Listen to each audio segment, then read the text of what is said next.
Kaibigan, maganda topic ko ngayon sa inyo para sa lahat.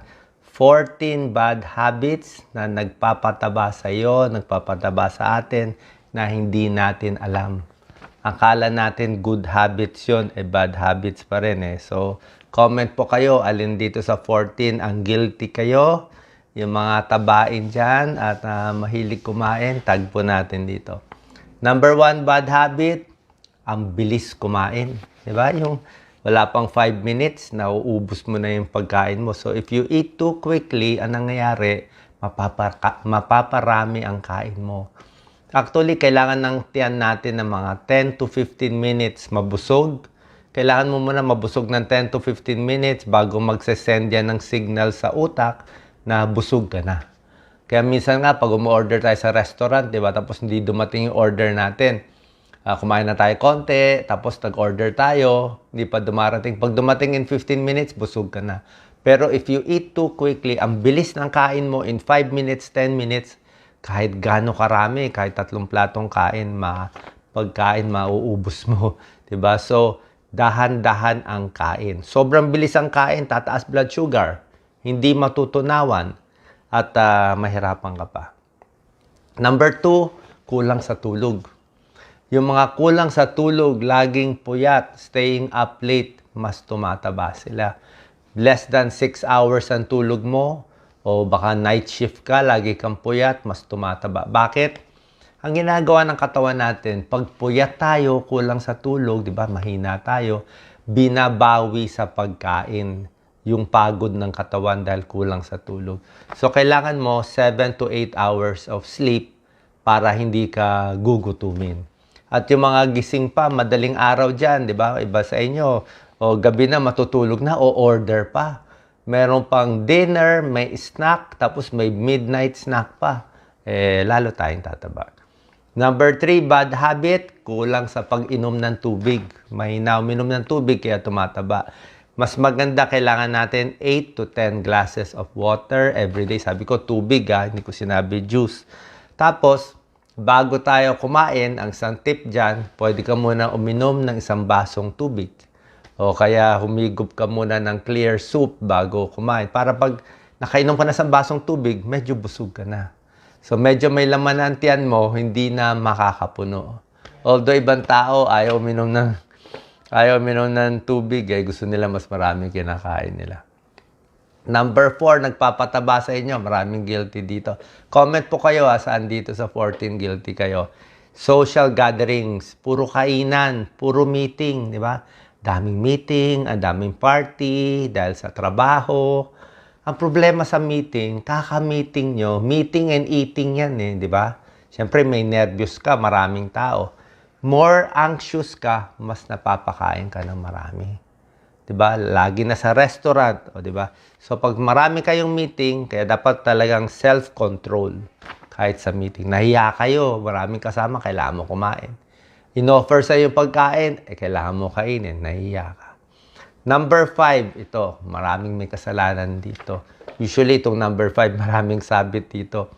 Ang calories mo, ang taba natin, nakukuha sa mga liquid drinks. Ano liquid drinks? Soft drinks, iced tea. Yan, di ba? Isang basong soft drinks, let's say yung 12 ounce, nag-go large ka. Ang 12 ounce ng soft drinks, meron siyang 12 teaspoons of sugar. Ganun karami.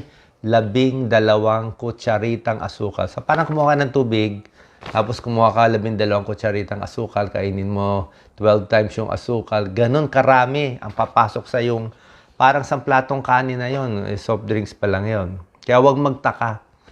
O, iced tea. Iced tea, tamis din sarap O, gusto ko sa gugulaman, favorite ko, daming arnibal. So, lahat yan, mabilis yan magpataba. Isa pang inumin, fruit juice. Yung mga fruit juice, yung nasa delata, nasa bote, usually may kasamang sugar na yan. O, may kasamang sugar na yan, may dagdag na yon.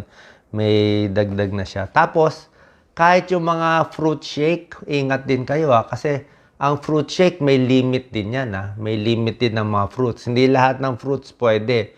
May limit din. O healthy ang prutas na fresh. Kaya lang, pag na-fruit shake mo na, natanggal mo na yung fiber, halos puro calories na yun. Isa pang inumin yung mga sports drink. Alam ko healthy ang sports drink, di ba? Kung kayo ay runner, kung kayo marathon runner o talagang nag-exercise kayo, pawis na pawis, o pwede kayo mag-sports drink. Pero kung naglalakad lang kayo sa office nyo, mag-sports drink ka, iba na po yun. Pampataba na yon. Number 6, pampataba, alak. Okay? Malakas uminom ng alak. Alam nyo ba yung alak, let's say, 2 beer. Oo. 2 beer, ang daming calories yun. 1 glass of beer, I think, 100 plus calories. So, parang sa platong kanin na yan eh. Kaya nga may tinatawag po tayong beer belly, di ba? Yung mga nagiinuman, di ba, sa kalye. Di ba, pag mga lalaki, laki-laki ng tiyan. Oo, beer belly yun. Dahil sa alcohol. Magpa-fatty liver ka, tataba. Kasi dagdag calories pa yun eh. Kumain ka na, nag-beer, nag-red wine, nag-hard drinks. Kaya nakakataba. Number 7, ito, maraming guilty dito. Tingnan yung number 7 ko. Mahilig ka magdagdag ng magdagdag sa plato mo o sa baso mo. Meron kang, let's say, kape. Ang daming sugar, 3. Lagyan mo pa ng cream, lagyan mo pa ng whipped cream. O let's say, meron kang konting prutas, meron kang strawberry, daming condensed milk. Diba? Buhos, kapatid. O meron kang salad. Nagpapaka-healthy, kunwari, salad. Dami namang sarsa nilagay. Walang katapusan, diba? Yung Thousand Island, lahat ng sauce. Umorder kayo ng pizza o anong pagkain, ang dami naman nilagay na keso. Ang daming dagdag na hotdog. So talagang papuno yung plato natin. Diba? May ulam, 'di ba? May ulam tayo. Ang dami mo naman nilagay na sarsa. Ay sarsa, calories 'yon, maalat pa 'yon. 'Di ba? So lahat ng dinagdag mo ng ketchup sauce, lechon sauce, lahat dagdag po 'yon. Bukod sa mahilig mag-add, ito pa. May kainan na kayo, 'di ba? May ulam na kayo. Mag-add ka pa ng appetizer muna. Meron pang umpisa. Tapos na kumain, dapat zip na yung bibig natin. May dessert pa. Kailangan mag-dessert. Tapos ng dessert 1, dessert 2, may kape pa tapos, may sigarilyo pa. Wala talaga. Huwag tayo magtaka kung tumataba. Number 8, bad habit. Guilty tayo dito. Watching TV. Di ba? Kumakain, nanonood na TV. Nalilibang ka sa pinapanood mo. Naubos mo na yung buong cheese curls or yung buong chicherya mo, 'di ba? Yung mga mani, yung isang lalagyan, marami yun Ang pagkain ng mani dapat sandakot lang. So watching TV, nakikichismis, nakikichika, nagchichismisan, kumakain, di mo mamamalayan, naubos nyo na yung buong bandehado. So dapat focus lang. So TV, chismis o stress. Emotional eating. Sino guilty sa emotional eating?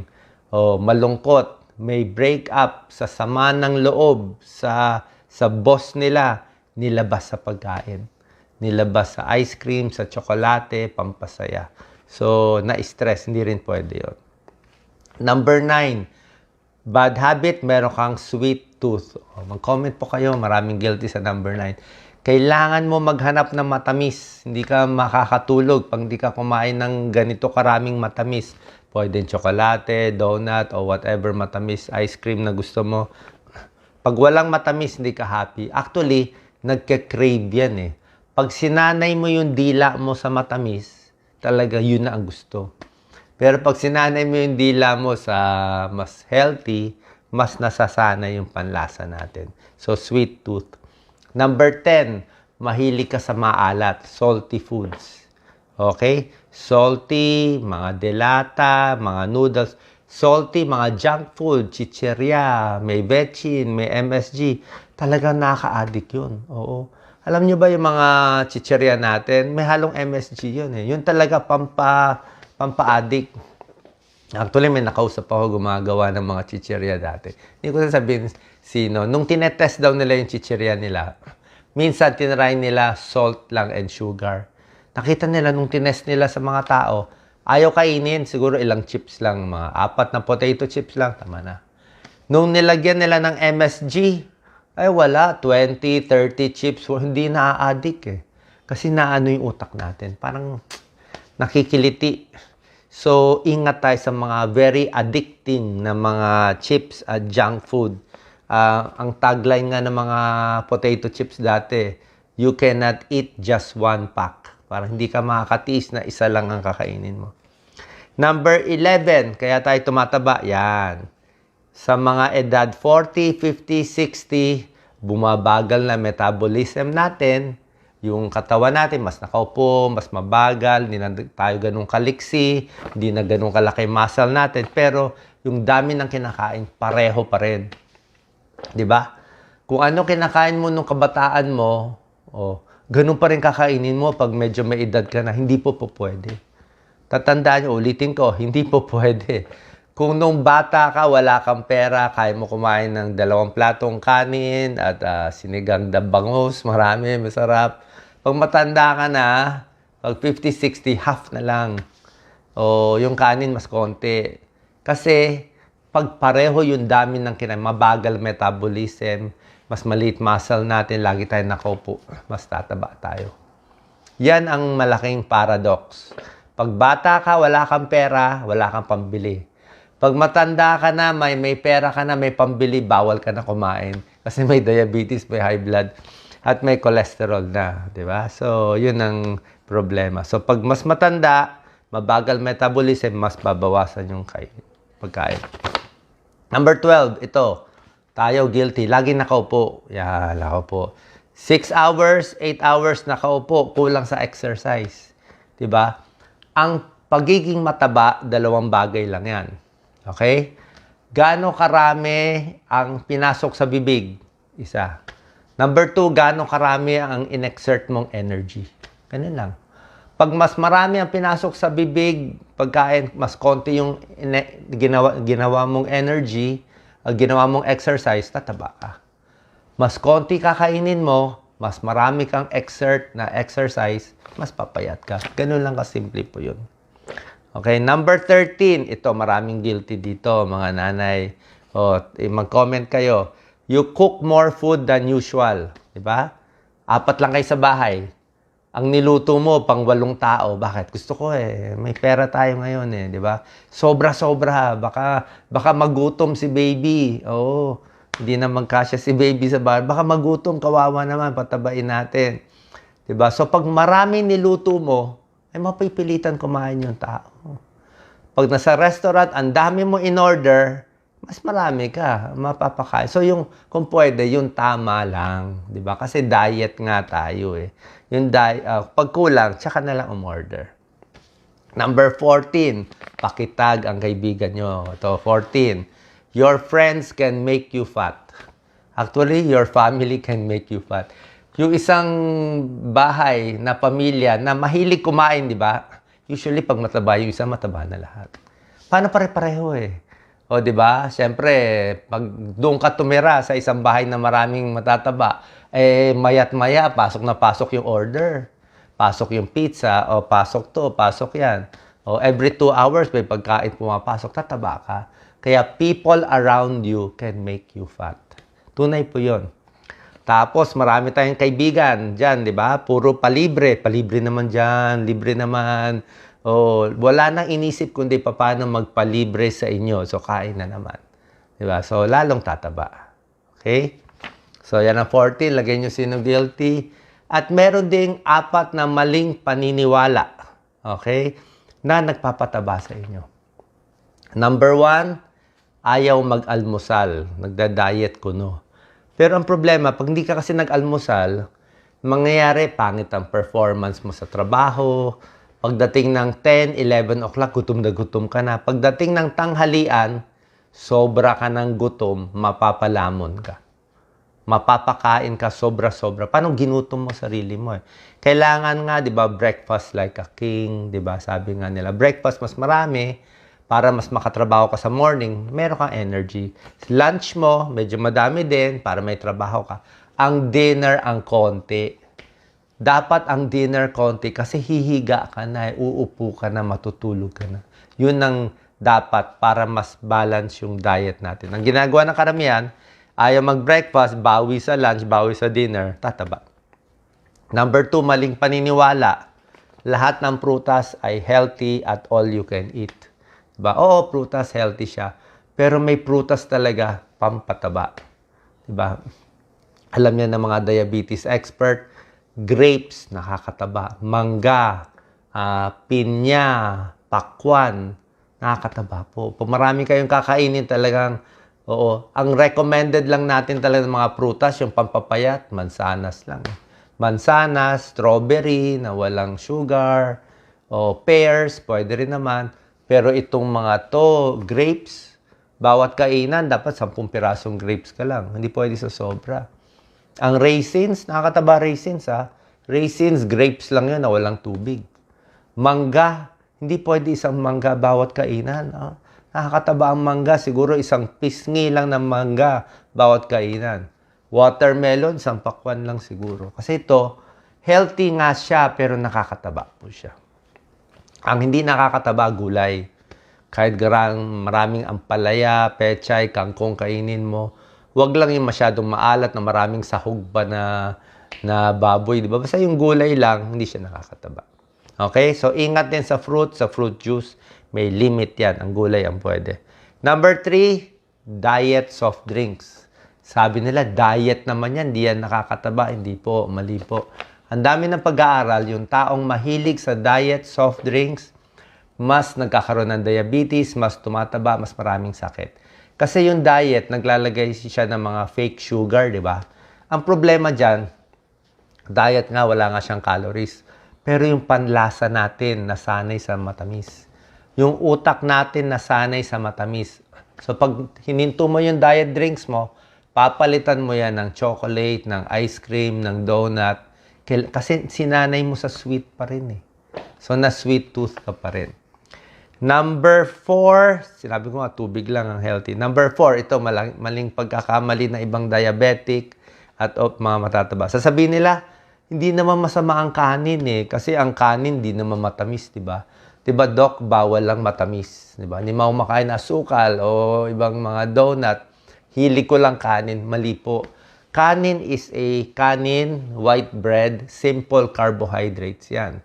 Pagpasok sa katawan, magiging glucose, magiging sugar, tataas ang blood sugar nyo. Pareho po yan. Lahat ng kakanin na inimbento ng Pilipino, okay, pampataas ng blood sugar sa diabetes, lahat. Bibingka, sarap. Oh. Buko pie, makapuno pie, puro sugar, kakanin, sapin-sapin. Yan ang gusto natin. Arnibal. O lahat ng puto, lahat, kutsinta, lahat ng favorite natin. Hindi ko sinasabi hindi pwede kumain ha. Pwede kayo kumain pero carbohydrate siya, limited. Okay? So, paano na lang ang pwede? O, ito na. Last slide. Pinakamahalaga to, healthy plate. Pagkakain kayo, half of your plate, gulay. Ay, no? Gulay talaga. Ito, gulay din to. 1/4 lang ng plate mo ang karne. So, kung pwedeng baboy, baka, isda, dito ang protein. 1/4 lang ang pinaka-carbohydrates mo. dito lang yung kanin, dito lang ang tinapay, dito lang siguro yung kakanin, kung sapin-sapin, bibingka, suman, dito rin yun. So, limited siya talaga. So, ganun po. Tayo naman, pabaliktad tayo kumain, di ba? 3/4 tayo rice, ulam natin, konti lang. Yun ang problema. Kaya maraming nagkakasakit. Alam niyo ba, ang Pilipino, every year, 150 kilos of rice, bawat Pilipino. 150 kilos na ubos natin na kanin. Sa ibang Asian countries na mahilig sa kanin, like Japan, 50 kilos of rice lang. Tayo times 3 kasi nga mahal ang gulay, hindi tayo makabili kaya dinadaan sa kanin at sa alat. Okay, sana po nakatulong tong video. 14 plus 4 tips, bali 18 tips kung bakit tayo tumataba. Hopefully, merong mabago sa habit ninyo para at least makuha nyo na yung diet na gusto ninyo. Maraming salamat po. God bless.